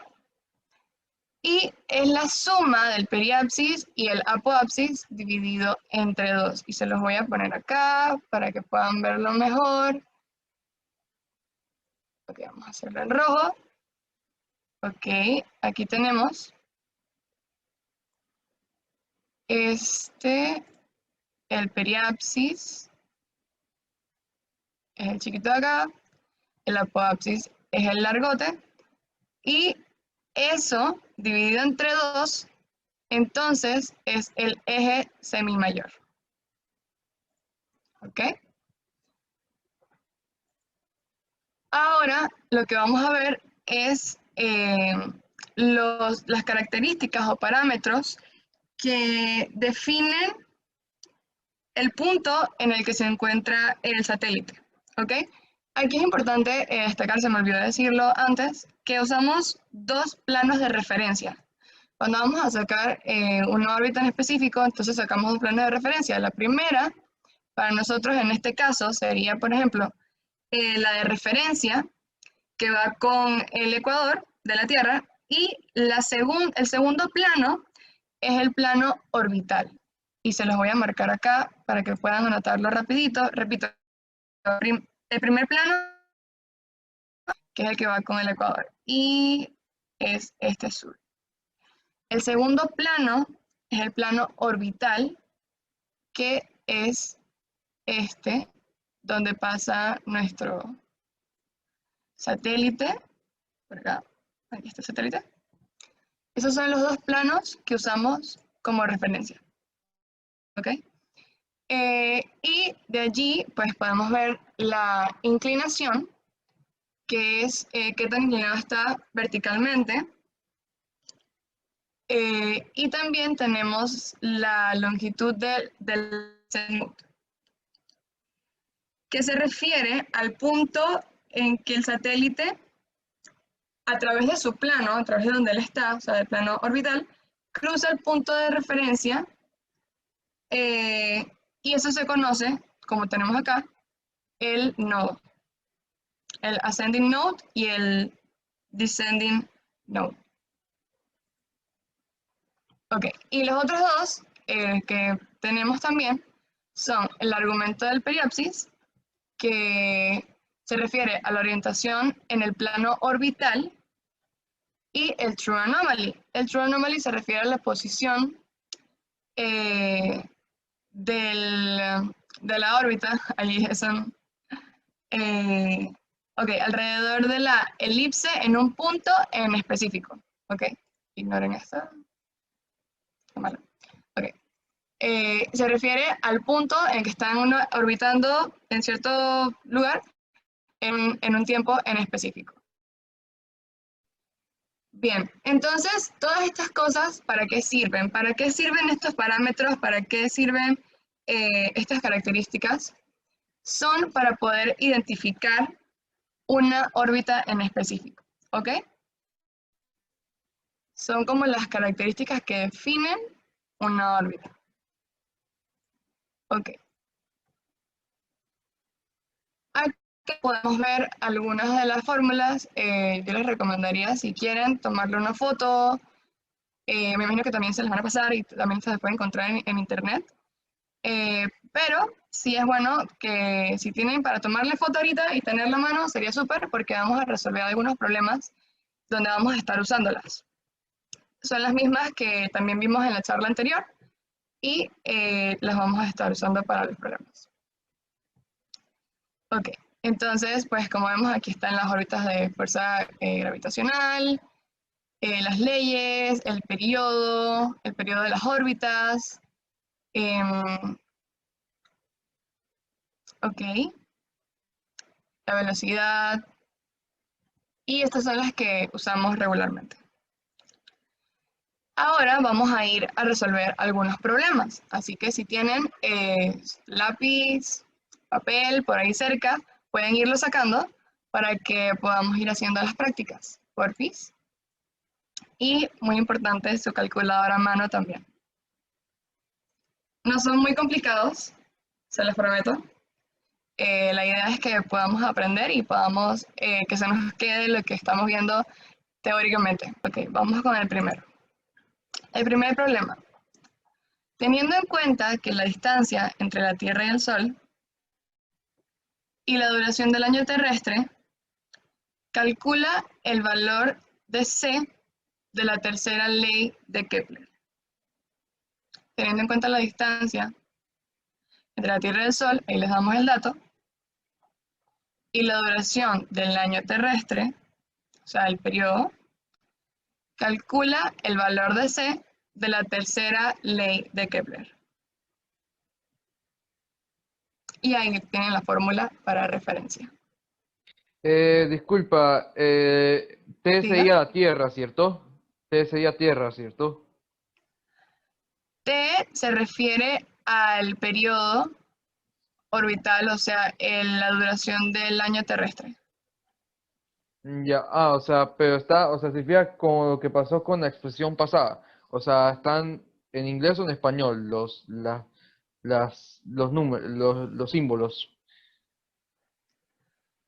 Bueno, mira, te la voy a poner acá para que lo tengas. T es el periodo. Para que no te confundas, porque a veces sí es confuso. Disculpen mis jeroglíficos. Una T es consulta. el periodo, diga. En el periodo orbital que se trabaja, ¿lo trabajamos con días o lo trabajamos con horas o con segundos? Ok, eso es muy importante y es una muy buena pregunta. Se les iba a decir en la respuesta, pero ya que lo preguntan, acá la distancia está en metros, si ven acá, O sea que tengo que trabajar en segundos. en segundos, correcto.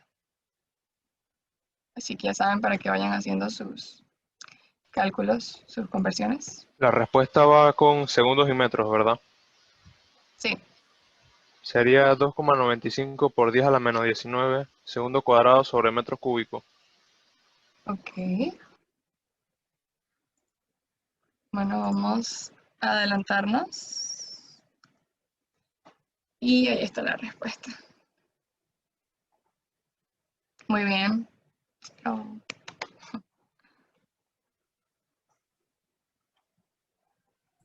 Perdón. Andrea, ¿vas a poner otro problema, cierto?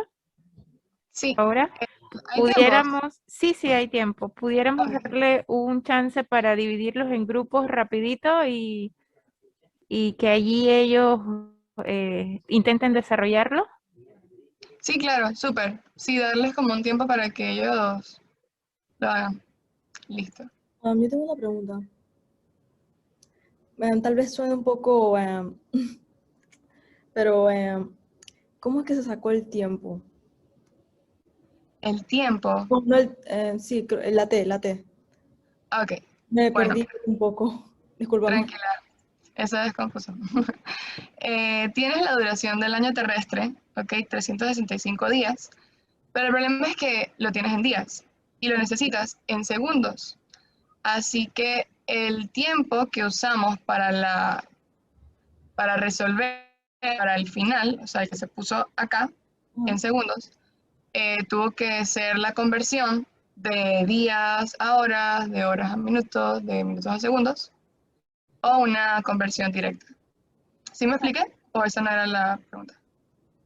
Sí, eso era. No te preocupes. Gracias. Disculpa, ahorita que se acaba de tener el programa, sería en tres cifras significativas, ¿cierto? Sí, si prefieres hacerlo así, está bien. Listo. A mí me salió también 2,95 por 10 a la 19, pues en vez de 19 me salió a la menos 19, no a la 19. Acaba de sacar el resultado. Ok.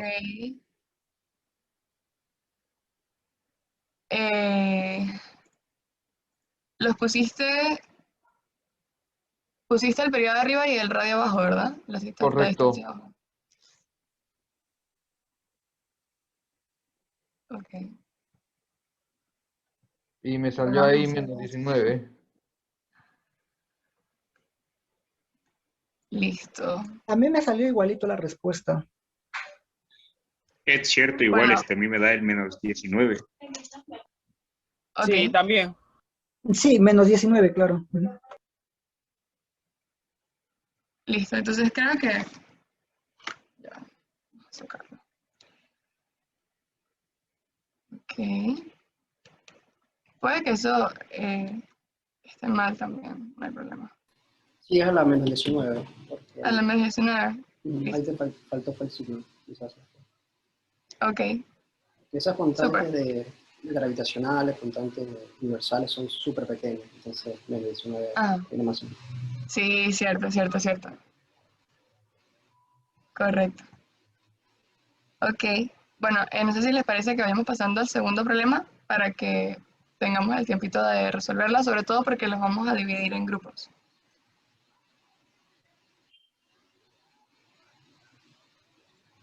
Ok. Acá tenemos el problema 2. Calcula qué año tiene mayor duración entre la Tierra y Marte.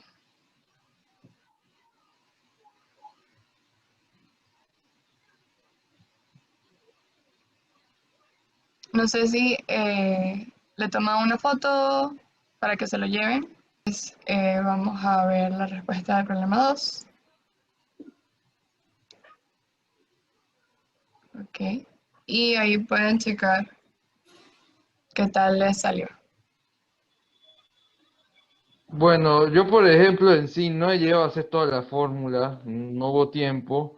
Lo que sí, por ejemplo, lo más rápido que me salió era usar la lógica y decir lo más obvio. Mientras más un planeta está más cerca del Sol, significa que la duración del año de órbita sería más corto. Así que yo supuse, si el de la Tierra es 365 días, significa que el de Marte va a ser mayor. Con eso lo que yo hice fue buscar en internet la traslación de Marte y me salió que eran en total 625 días. Muy No, cierto y muy 687 días. inteligente. O sea, no era tanto tener que usar la fórmula, sino más que todo usar la lógica de la distancia entre el Sol y la distancia entre la Tierra y lo mismo con el de Marte y el Sol. Cierto, sí, yo me imaginé que eso iba a pasar. Lo que se me olvidó decirles es que tenían que sustentarlo matemáticamente. O sea que tenían que usar la forma, pero sí, sí, tienes mucha razón ahí. Muy bueno. ¿Algún otro logró hacer la fórmula o los cálculos? Andrea, nosotros estuvimos trabajando en un grupo que se llamaba 7 y usamos directamente la Tierra 1 UA, el año, el periodo orbital 1 año, y asumimos, porque no lo teníamos, que Marte estaba a 1,57 UA y sacamos directamente con la fórmula tuya el periodo de Marte, ¿no? Que nos daba 1,96 años. Pero bueno, anda por ahí, anda por ahí. Súper. Súper, súper. Altura del satélite. O sea que el radio total sería de 42.000 aproximadamente.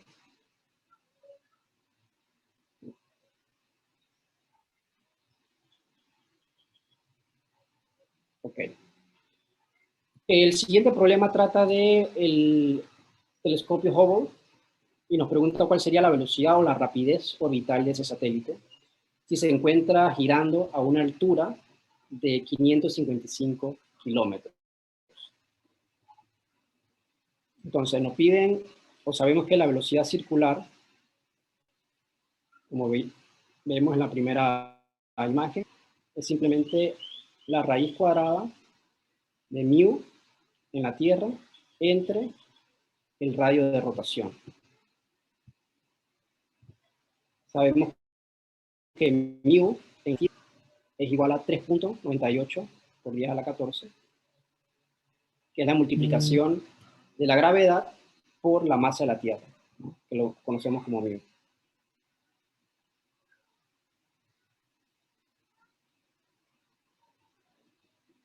Y tenemos que la altura de ese telescopio está a 555 kilómetros,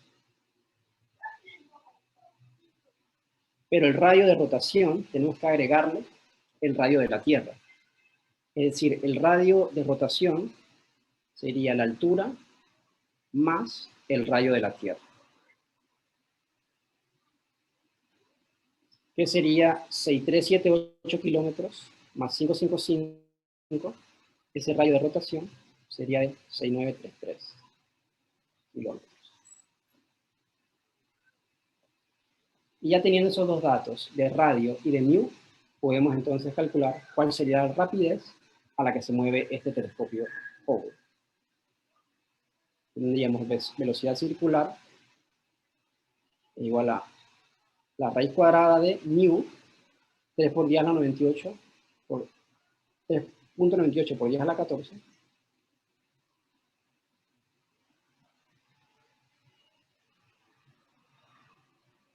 dividido por el radio de rotación, 6933 kilómetros, o sea, 6933 por 10 a la 3. ¿Cuánto les da eso? Si tienen su calculadora.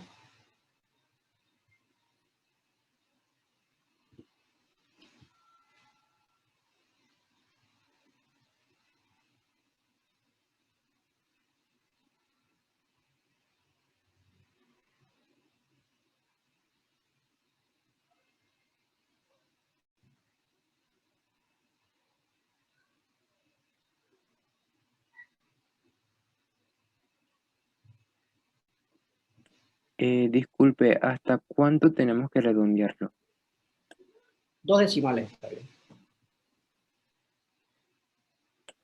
Entonces creo que tengo la respuesta. Creo que es 3.79 x 10 a la 12. 3.79 por 10 a la 12. ¿Alguien más? ¿Otra respuesta? Yo tengo 7576,71. Ajá. A mí salió 7,58 por día a la 3, o sea, está redondeado, es la misma que la respuesta pasada, pero redondeada. Exacto, esa es la respuesta correcta. Sí, de igual forma, esa respuesta me dio a mí. Correcto, se mueve a una velocidad de 7.6 kilómetros por segundo. Sería la respuesta correcta. Disculpe molestarlo, ¿podría regresar al primer slide nada más unos 10 segundos, por favor? Al 10 primero, segundos. no ese, el primero, el de los problemas. Ahí está. Nada, quiero tomar una foto para practicar ahí. Muchas gracias. Ok. Y el último problema, lo que nos dice es que tenemos un CubeSat, un pequeño satélite, que está orbitando con una rapidez de 7.76 kilómetros por segundo. ¿A qué altura se encontraría este CubeSat con respecto a la superficie de la Tierra? Entonces, lo primero que tenemos es la fórmula de velocidad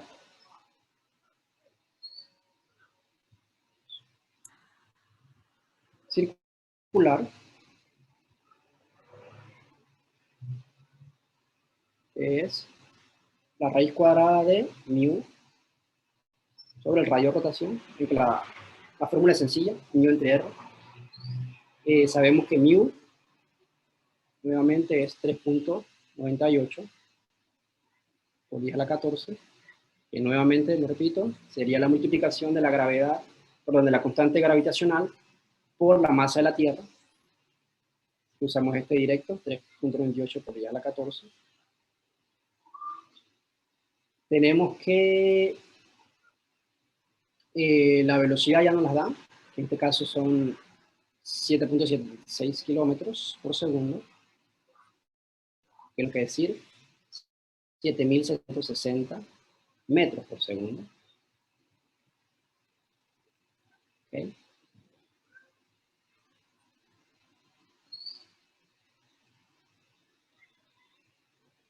Sabemos que el radio de la Tierra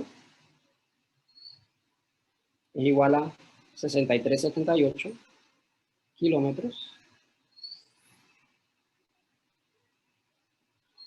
Y nos pide el problema cuál sería la altitud, o sea, la H, que está escondida aquí en la R, porque R sería el radio de la Tierra más la altura del satélite, o sea, que está escondida la incógnita. Despejando, tenemos que la velocidad circular, 7760 metros por segundo. Tenemos la raíz cuadrada, si la queremos despejar, sabemos que tenemos que multiplicar al cuadrado el otro término. Y acá nos quedaría mu, que es 3.98 por 10 a la 14. Y finalmente abajo tendríamos el radio de la Tierra más la altura del satélite, o sea, 6378, radio de la Tierra, más la altura del satélite, que es lo que estamos buscando, ¿verdad? Y en base a eso, 6378 kilómetros, o sea que sería 6378 por 10 a la 3. Más la altura. Basado en eso, ¿quién me puede decir a qué altura está ese CubeSat?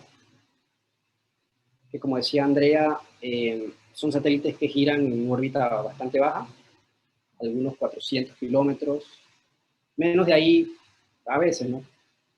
Pero bueno, quiero que me digan a qué altura está girando este satélite específico.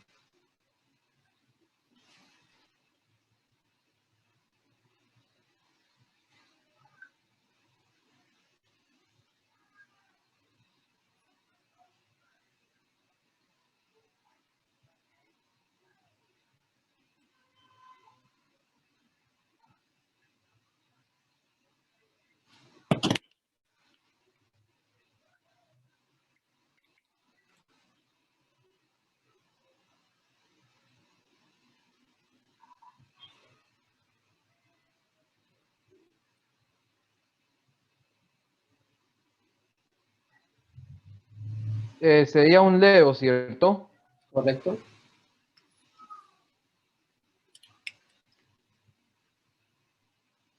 Lo que dice el compañero es que está en una órbita bastante baja.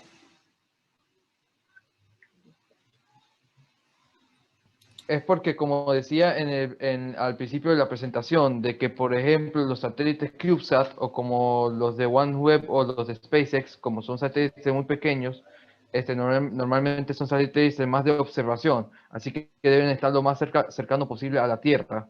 Correcto.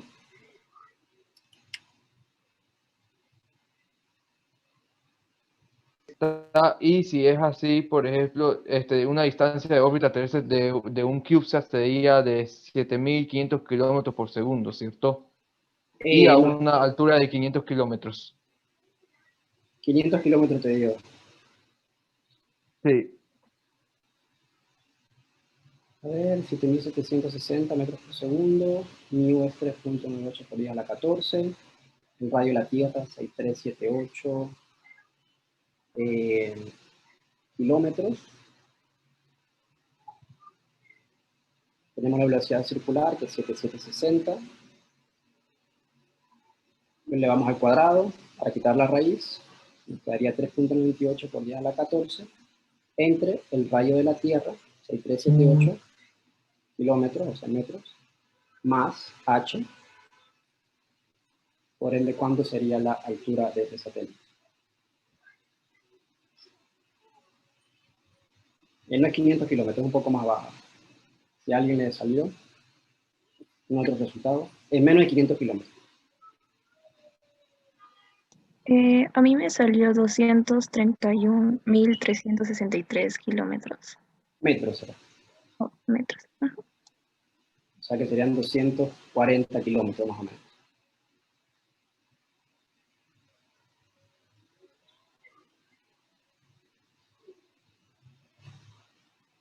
Ok, ¿alguien más le dio algo similar?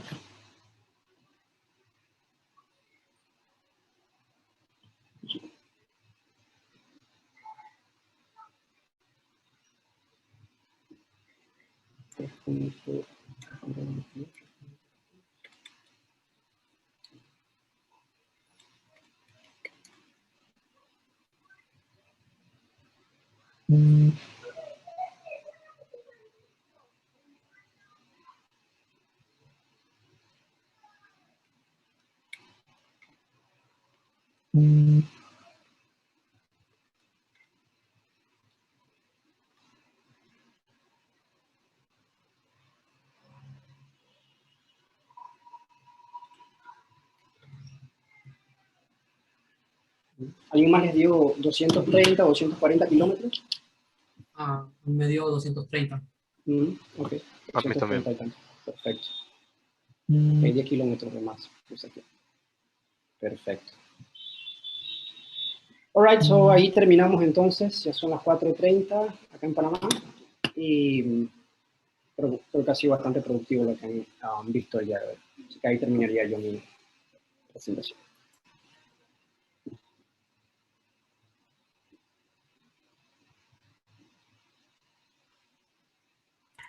Muchas gracias a todos por su participación.